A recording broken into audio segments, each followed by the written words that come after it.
ఇవాళ అన్ని రాజకీయ పార్టీలు మీకు అండగా నిలబడడానికి, మీకు ఆ సంగతి అర్థం కావడానికి చట్ట సభలలో మీరు అనుమతి ఇవ్వకపోతే జంతర్ మంతర్ చౌరస్తాలో 15-16 పార్టీలు ఈ రోజు ఈ వేదిక మీద నుంచి మేము అనుకూలమని చెప్పింది.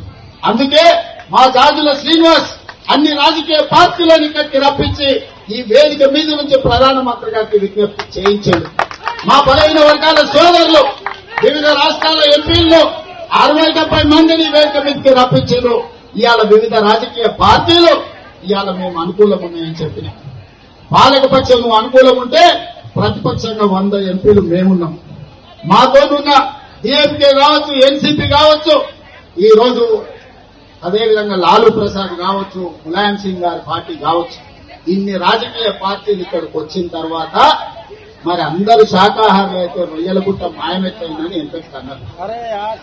మీరు బీసీల మేలు కోసమే ఉన్నామంటారు, బీసీల కోసం ప్రాణాలు ఇస్తామంటాడు మా పార్టీ సంజయ్ సోదరు. మా ప్రాణాలు వద్దాయా? 42% రిజర్వేషన్ అడిగింది. మాకు మీ ప్రాణాలు వద్దు, మీ ప్రాణాలు మేమేం చేసుకుంటాము? 100 ఏళ్లు నువ్వు మీ మోడీ సుభిక్షంగా ఉండండి, మాకు అభ్యంతరం లేదు. మాకు కావాల్సిందల్లా 42% రిజర్వేషన్ మా బలైన వర్గాలు. అది కూడా మా రాష్ట్రంలోనే మేము చేసుకుంటాం అంటున్నాం. మేము గుజరాత్ లో చేస్తామంటలేం, మేము ఉత్తరప్రదేశ్ లో చేస్తామంటలేం. ఇవాళ అందుకే మోడీ గారికి విజ్ఞప్తి చేస్తున్నా, నువ్వు తెలంగాణలో మాకు అనుమతి ఇవ్వకపోతే ఇది దేశమంతా కారు చిచ్చులా వ్యాపిస్తుంది. మీరు అనుకుంటున్నారేమో గుజరాత్ లో అంచి వేస్తామని, ఇది నిప్పు రబోయి రగులుతుంది, దేశం మొత్తం వ్యాపిస్తుంది. దేశం నలుమూలల జాగృతం చేస్తాం. మా పెద్దలు హనుమంతన్న చెప్పినట్టు దేశంలో అన్ని రాజకీయ పార్టీలను, అన్ని సంఘాలను కూడబెట్టం. మీరు ఎట్లా ఢిల్లీలో గడ్డ మీద ఉంటారో మేము కూడా చూస్తాం. ఆయనలో ఉద్యోగాలు ఇవ్వని కుటుంబాన్ని తండ్రి కొడుకుల ఉద్యోగం ఊడగొట్టి ఇవాళ వేలాది ఉద్యోగాలు తెలంగాణలో ఇచ్చినాం. బలైన వర్గాల రిజర్వేషన్లు మీరు ఇవ్వకపోతే మీరు మా డిమాండ్ కు దిగన్న రావాలి, లేకపోతే మీరు దిగన్న పోవాలి. మోడీ గారు మీకు తప్పదని నేను చెప్పదలుచుకున్నాను. మీరు ఎక్కువ కాలం బీసీ ముసుగులో మీరు ప్రభుత్వాన్ని ఏలలేరు, మీరు గద్దె మీద కూర్చోలేరు. అందుకే మిత్రులారా, ఈ రోజు మీ ధర్మమైన కోరిక నేను ఒక ఉదాహరణ చెప్పదలుచుకున్నా. 2015లో ఇక్కడనే మాదిగ ఉపకులాల వర్గీకరణ కోసం మందకృష్ణ మాదిగ ధర్నా చేసి జంతర్ మంతర్గా అలసిపోయి చెట్టు కింద కూర్చున్నాడు. నేను కూడా సంఘీభావం తెలుపుదామని వచ్చిన. అన్నా ఇన్ని చేసినా ఎవరు ఇంటలేరు, ఏం చేద్దామని నన్ను అడిగాడు.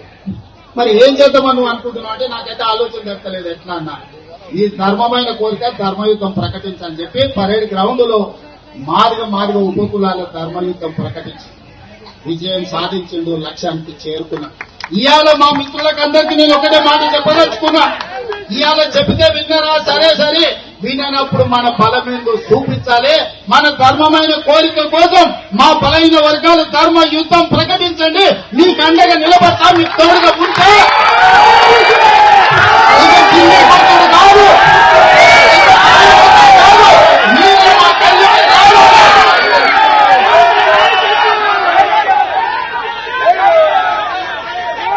నరేంద్ర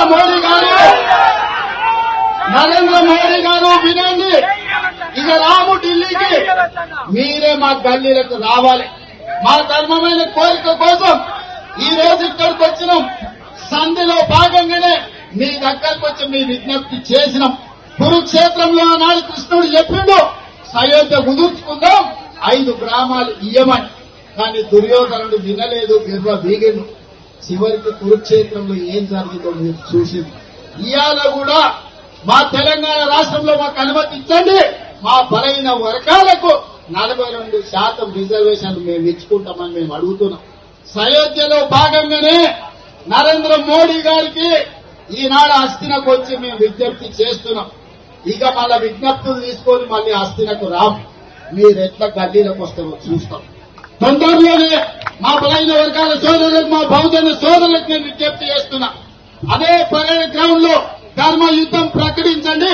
10 లక్షల మందితో మన బలమేందో చూపిద్దాం.